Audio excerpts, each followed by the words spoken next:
A medical emergency in a church doesn't wait by the kitchen.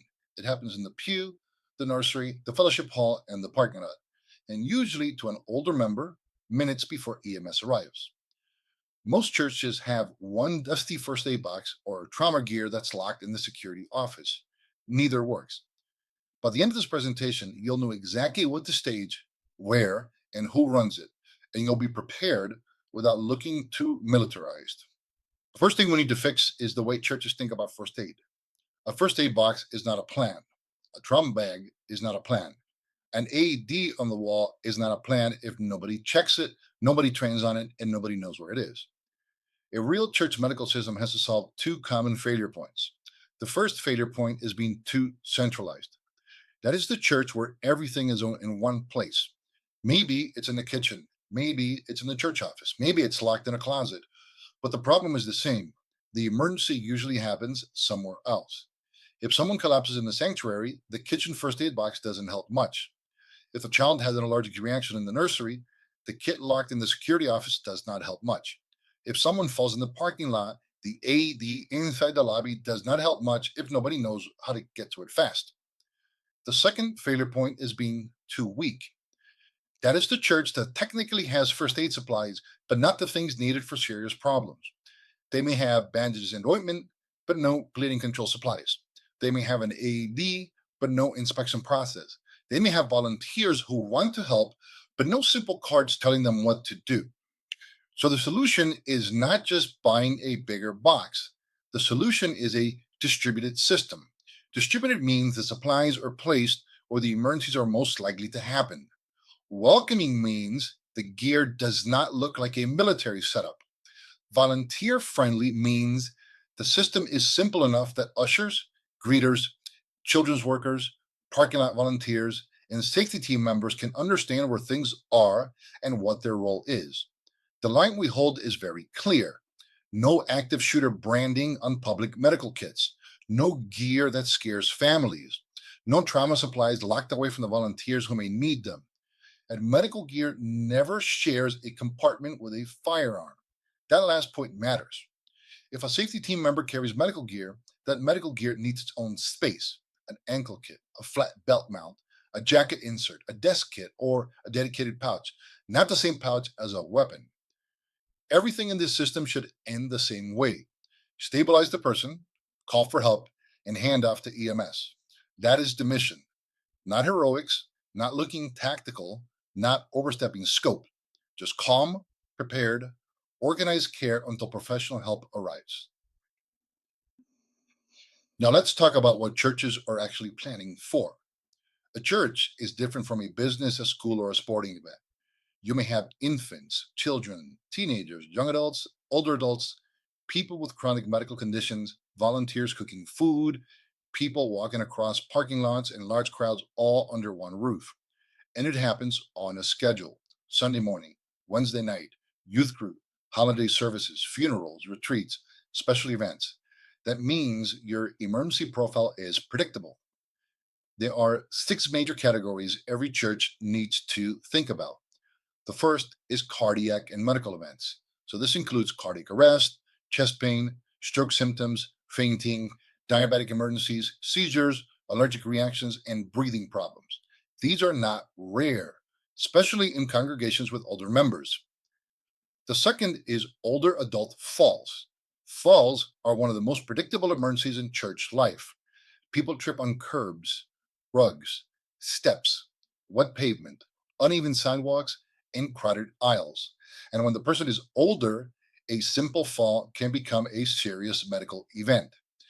You may be dealing with a head injury, a hip fracture, blood thinners, confusion, or a person who should not be rushed back to their feet.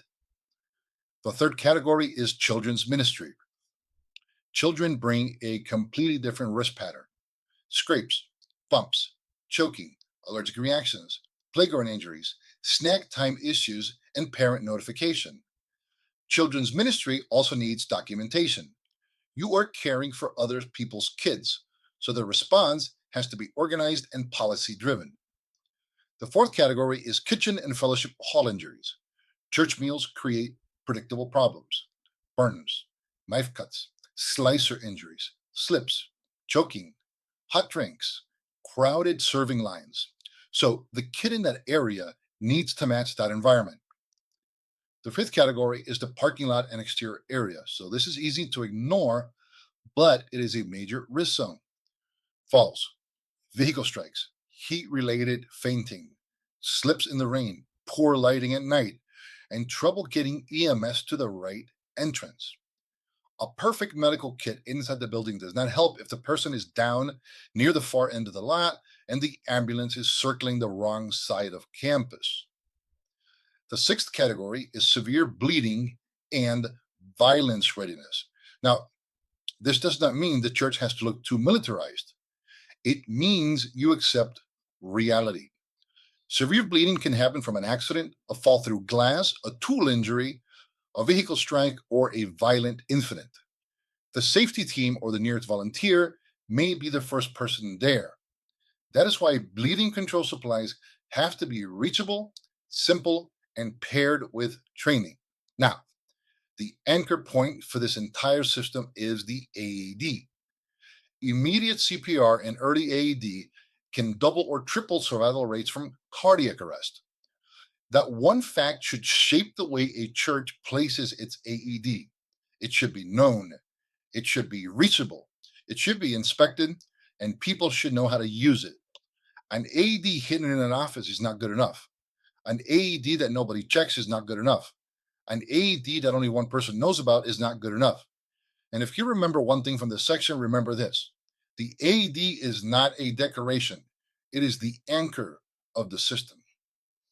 The church ready medical system is built around 10 components. And now these are not random kits. Each one has a job.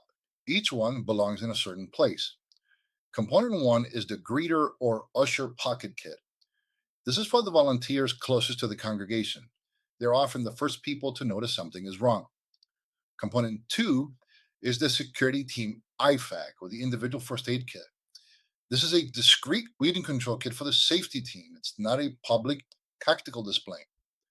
Component three is the sanctuary AED and bleeding control station. This is the anchor station for cardiac arrest and severe bleeding. Component four is the children's ministry or nursery kit. This supports child focused first aid, allergy planning, choking readiness, parent notification, and documentation. Component five is the kitchen and fellowship hall kit. This covers burns, cuts, choking, slips, and food service injuries. Component six is the parking lot or exterior kit. This one supports falls, vehicle strikes, visibility, weather exposure, and EMS direction. Component seven is the event or retreat medical kit. This is a portable readiness system for events away from the main building. Component eight is the medical team response bag. This is for trained volunteers, nurses, EMTs, or designated medical team members. But the key phrase is BLS first, basic life support. This is not an advanced medical bag unless the church has a real medical response program with credentialed and licensed medical personnel. Component nine is the allergy, asthma, and medication plan module. This is not a box of drugs. It is a planning and documentation module. Component 10 is the refill and inspection system.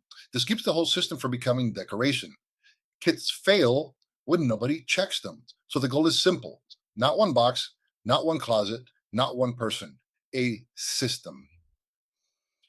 This slide is where the system starts to make sense. Centralized kits fail because emergencies do not happen in one central place. So instead of asking, where should we put the first aid box? Ask a better question: where do people gather and what could go wrong there? Start with the sanctuary or the worship center. This is where you need the AED and bleeding control station. You also need usher pocket kits, a clear response route, and an EMS entrance card. Next is the lobby or the welcome center. This is a natural place for an AED, bleeding control supplies, incident forms, and a volunteer emergency action card. Next is the children's ministry. That area needs children's first aid, allergy planning, parent notification forms, and a choking or CPR card. Next is the kitchen and fellowship hall. That area needs burn supplies, gloves, eye wash, choking cards, and basic wound care. The kit belongs where the injuries happen. Next is the parking lot. The lot needs a response kit, high visibility vest, a flashlight, and an EMS direction card. That cards matter. On a large campus, come to the church may not be enough for EMS. Next is the gym or the family life center. That area may need an AED, but it will definitely need sprain supplies, cold packs, and bleeding control supplies. And finally, the church office. This is where incident documentation, emergency contacts, refill records, inspection logs, and the emergency operations binder should live. The rule is simple: put readiness where people are, not where supplies are easiest to store. Now, I want to be clear about something. Not every church needs the same build. A storefront church and a multi building campus do not have the same needs. So, this is why the system is built in 4 tiers. Tier one is the small church starter. So, this is for small churches, Bible studies, church plants, storefront congregations, and the smaller houses of worship. The goal is to cover the highest risk areas first. That usually means the sanctuary AED and bleeding station, maybe the children's ministry kit, the kitchen or fellowship kit, and a couple of usher kits and refill cards. Tier two is the church safety team system. This is for churches with ushers, parking volunteers, and safety teams. Now you're adding security team IFACs, a parking lot kit, a medical team response bag, and the allergy or medication module. This tier works when you already have volunteers assigned to response roles. Tier three is the multi building campus. So, this is for large churches, mega churches, churches with schools, daycare, gyms, youth buildings, or multiple gathering areas. At this level, one AED is usually not enough. You need multiple AEDs and multiple bleeding stations. You need maps. You need EMS cards. You need standard layouts, and you need inspection ownership. Tier four is the event or conference system. So this is for conferences, retreats, revivals, holiday services, funerals, camps, outdoor events, and outreach events.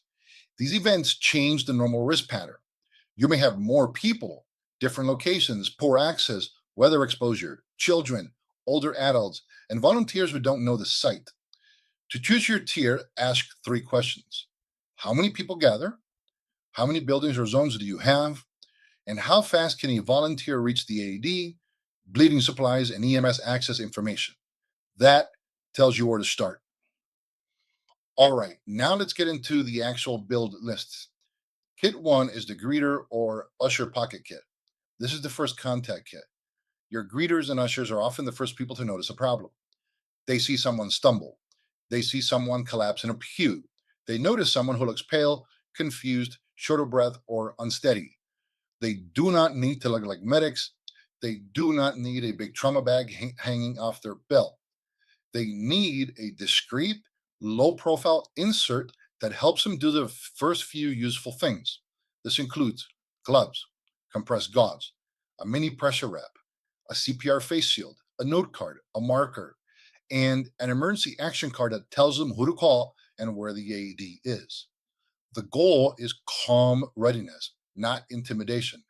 First contact does not mean doing everything.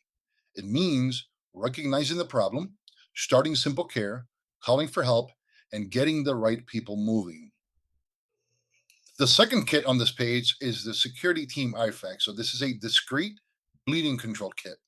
It should include a real windlass tourniquet, hemostatic gauze, compressed gauze, a compact pressure dressing, a vented chest seal, gloves, shears or a cutter, a blanket, a marker, and a casualty card. Now, this kit is for serious bleeding, but here's the hard rule: medical gear and firearm gear never share a compartment.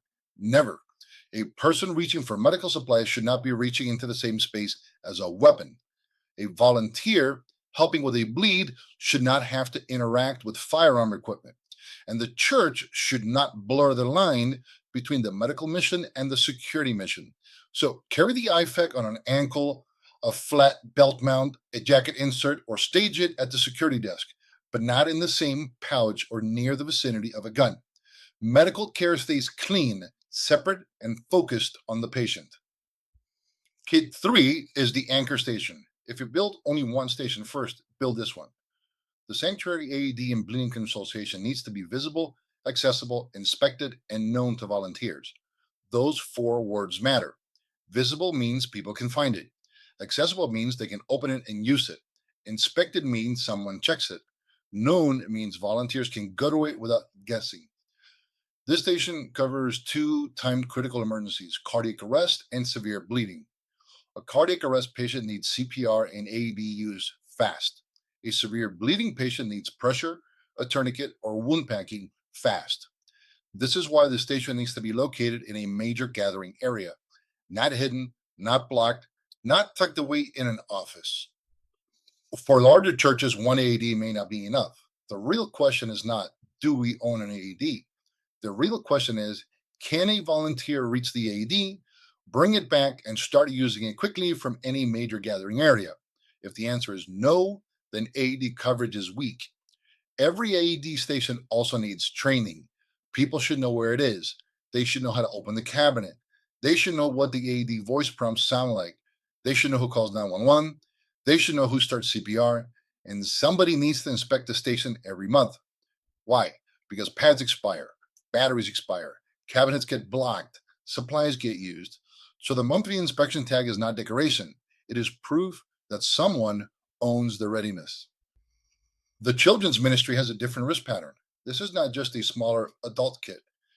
Children get scrapes, bumps, nose bleeds, minor cuts, playground injuries, snack time reactions, choking events, and fevers. And because you're caring for other people's kids, documentation matters. The kit should include basic wound care, gloves, cold packs, a thermometer, saline wash, tweezers, child safe scissors, CPR support, parent notification forms, medication authorization forms, allergy action plan storage, contact cards, and the poison control number. The look matters here. This kit should fit a children's space. It should be clean, friendly, easy to identify. This is not a trauma bay look. It's not a black tactical pouch sitting in the nursery. Children's ministry medical readiness should feel calm, safe, and organized. The response step in children's ministry should be simple. Make sure the scene is safe. Notify the designated leader. Give age appropriate first aid within training. Call 911 for serious symptoms. Notify the parent or guardian according to church policy. Then document what happened. Now, the medication rule. This is non negotiable. Do not stock or give children's medication unless the church has a written medication policy, parent authorization, storage rules, and staff training. No loose bottles, no undocumented medication, no guessing, no just give them something. Children's ministry requires policy, permission, storage control, and trained staff. The kit can support their response, but the policy protects the child, the volunteer, and the church. If your church does not have that policy yet, do not improvise. Build the policy first. Church kitchens create predictable injuries. That is good news for planning. If the injuries are predictable, the kit can be built around them. The common problems are burns, knives, cuts, slicer cuts, slips, choking, hot drinks, hot pans, and crowded meal service. So the kit needs to live where those things happen, not across the building, not in the storage room, in or near the kitchen and fellowship hall. This kit should include adhesive bandages, fingertip and knuckle bandages, gauze, non adherent pads, burn dressings, minor burn gel, rolled gauze, tapes, gloves, cold packs, eye wash, scissors or shears, a CPR mask, and choking cards. The burn rule is simple: cool running water, not ice directly on the burn. Then cover with a non adherent dressing. For large, deep electrical and chemical or serious burns, get medical care. The parking lot is one of the most overlooked medical zones in a church, but it may be one of the highest risk areas outside the building. Think about what happens there. Older adults step over curbs, people walk in the rain, families cross traffic, cars back up, people arrive in the heat. At night, visibility drops. Someone may faint, fall, get struck by a vehicle, or have a medical emergency far from the lobby. This is why the parking lot kit needs more than just bandages. It should include bleeding control supplies, trauma pads, emergency blankets, cold packs, elastic wraps, gloves, shears, high visibility vest, a flashlight or a headlamp, a whistle, EMS location cards, and incident cards. A beautiful kit is useless if EMS circles the wrong building. Parking lot volunteers need to know the exact address, the best EMS entrance, and where to direct the ambulance. Send someone to meet EMS. Do not assume that they will figure it out. Events and retreats create a different kind of problem. At the main church building, you may know where the AED is. You may know where the office is. You may know where EMS enters. But at a retreat, camp, mission trip, outdoor baptism, conference, youth event, or outreach event, that normal setup may not exist. You may be farther from EMS. You may have poor cell service. You may have children, older adults, food, heat, cold, uneven ground, sports, outdoor activity, and a long schedule. So the event and retreat kit has to be portable and more self-sufficient. It needs wound care, cold packs, wraps, CPR masks, bleeding control supplies, emergency blankets, cooling towels, electrolyte packets, lighting, vomit bags, contact rosters, allergy pockets, and incident forms. Far from EMS means pack heavier, not outside your training. Just better prepared for distance, time, and limited support. Some churches have nurses, EMTs, physicians, athletic trainers, or medically trained volunteers in the congregation. That is a great resource, but it has to be organized carefully. The church medical team response bag is for trained volunteers. For most churches, the right build is high quality BLS, basic life support. That means first aid, bleeding control, AED support, splinting, basic assessment, documentation, and patient handoff. The bag should include tourniquets, hemostatic gauze, compressed gauze, pressure dressings, trauma pads, chest seals, rolled gauze, wraps, splints, cold packs, burn dressings, eye wash, CPR masks, gloves, blankets, shears, documentation tools, patient handoff cards, and AED cards. The goal is not to look advanced. The goal is to support trained people doing realistic, useful care until EMS arrives. Now let's talk about the scope rule. Do not build this as an ALS bag. That's advanced life support. That means no IV supplies, no prescription medications, no decompression needles, no intubation gear, no invasive equipment. Don't do any of this unless the church has a true medical response program with qualified licensed personnel, medical direction, written protocols, and legal review. That is not a minor detail. A church medical bag should not become a fantasy trauma bag. It should not contain equipment nobody's authorized to use. It should not create legal, medical, or operational risk. The better path is disciplined, high quality BLS. Stop bleeding, support CPR and AED use, handle basic injuries, document what happened, call EMS, hand off early. That is realistic, that is useful, and that is defensible. Module 9 is the allergy, asthma, and medication plan module. This matters because churches often serve food and care for children. They serve snacks, meals, youth events, retreats, camps, children's ministry, potlucks, holiday services. All of that creates allergy and medication management risk. But this module is not a box of drugs. That's the wrong way to think about it. This is an organization and response planning module. It should include allergy and anaphylaxis action plan forms, asthma action plan forms, medication authorization forms, emergency contact cards, medication location labels, expiration tracking stickers, field trip checklist, a 911 strip card, post-incident documentation forms, and a secure document envelope. The value here is organization. Who has an allergy? Where's the action plan? Who calls 911? Who contacts the parent or guardian? What gets documented afterwards? And this is what this module solves. Now, the medication rule comes back again here. Do not include prescription medications in a commercial church kit unless the legal policy, prescriber order, and storage requirements are fully solved. That means the church has to know what is allowed to store, who can access it, who can administer it, how is it documented, how is it secured, and what policy controls it. Optional storage pouches are not the same thing as supplying medication. They are organizers for medication a family already owns and it's authorized to use, supplied by the family, controlled by the family or church policy, handled according to written rules. This protects everyone, It protects the child or member, it protects the volunteer, and it protects the church. So the goal is not stock more medicine. The goal is build a clear response plan. Component 10 is what keeps the system from becoming decoration. Church kits fail when no one inspects them. People use gloves. Someone opens gauze. A cold pack gets used during youth group.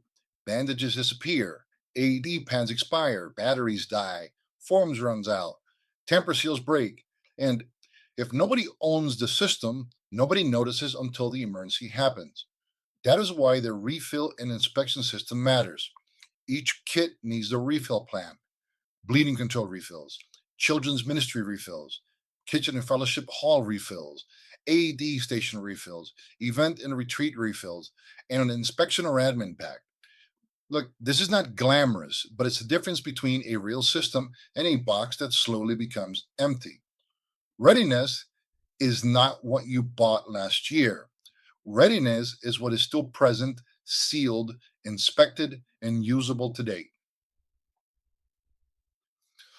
Everything that we've covered up to this point is essential, but the gear only matters if a volunteer can use it. So this slide keeps the bleeding control sequence simple. Before anything else, make sure the scene is safe.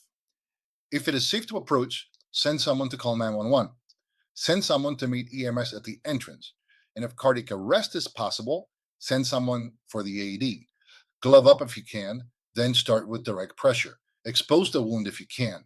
Press hard directly on the bleeding using gauze or a clean cloth. Now, most bleeding stops with firm, steady direct pressure, not light pressure, not checking every few seconds. Hard, direct, steady pressure. That is the first move. If breathing is in an arm or a leg and it will not stop, use a tourniquet. Use a COTC recommended tourniquet. A North American Rescue CAT Generation 7, a SAM XT, a TMT Tactical Mechanical Tourniquet, a Soft T from TacMed Solutions, and there's a few others. You want to place it high and tight or 2 or 3 inches above the wound if you can clearly see the wound. Do not place it over a joint. Tighten it until the bright bleeding stops. Then note the time and leave it in place for EMS. If the wound is too deep for simple pressure and a tourniquet will not work for that location, pack the wound. Use hemostatic gauze or plain gauze. Pack it firmly into the wound and hold pressure. And for a penetrating chest wound, apply a vented chest seal. That is the backbone. Scene safety, call for help, pressure, tourniquet for severe limb bleeding, packing for deep wounds, chest seal for penetrating chest wounds, then keep the person warm and hand off to EMS. Now, what we've been seeing here on the screen are examples of the response cards that should be kept in every kit. The point is not to make volunteers memorize everything. The point is to give them a simple script when stress is high. The first card is major bleeding, and we've just talked about that in some detail. The second card is cardiac arrest and AED. So in this case, we want to check for responsiveness and breathing, call 911, send for the AED, start CPR if trained, turn on the AED and follow the prompts, minimize pauses in CPR, this is key, and continue until EMS arrives or the person responds. The third card on this slide is chest pain, stroke, or another medical event. Call 911 for chest pain, stroke signs, severe breathing problem, or seizure. Never let the person drive, and note the time symptoms began. Ask about medications, allergies, and medical history if appropriate. Keep the person still, calm, and monitored until EMS arrives. A few more sample cards that you should cover falls, allergy, emergencies, and choking. For a fall or elderly injury, do not rush the person to stand. Check for pain, check for deformities, check for head injury, check for confusion. Call 911 for head injury, hip pain, inability to stand, or a head strike in someone taking a blood thinner. Keep the person warm and still while you wait. Document the time, location, symptoms, and witnesses. For anaphylaxis or allergy, follow the person's emergency action plan. Call 911. Use prescribed epinephrine if it is available and permitted by policy and training. Monitor breathing. Prepare a second dose only according to the plan or device. Document when symptoms started and what medication was used. For choking, keep it simple. If the person can cough, encourage coughing. If they cannot breathe, cough, or speak, activate 911 and use age appropriate choking care if trained. If the person becomes unresponsive, begin CPR if trained, and send someone for the AD if one is available. This slide is a discipline behind the whole system. Prepared without looking militarized means we intentionally leave certain things out. Nothing that scares families. No tactical black only public kits. No active shooter branding. No gunfight trauma language. Nothing locked away. No trauma gear only in the security office. No cabinets volunteers cannot open. No single kit for the whole campus. No fantasy medicine. No cheaper knockoff tourniquets. No decompression needles. No IV kits. No suture kits. No loose or prescription medications without policy and legal review. Never mix gear.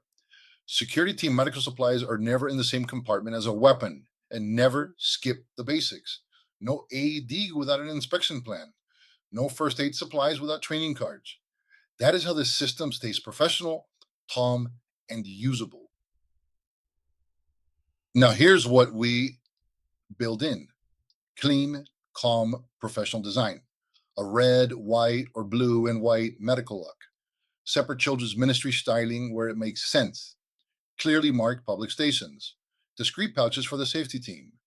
Bilingual English and Spanish where it helps. Tamper seals. QR link training cards. A name the volunteer running monthly inspections. And site specific EMS access cards so the ambulance reaches the right door. That last point matters. Every kit ends at the same place. Stabilize and hand off to EMS. The winning position is not looking tactical.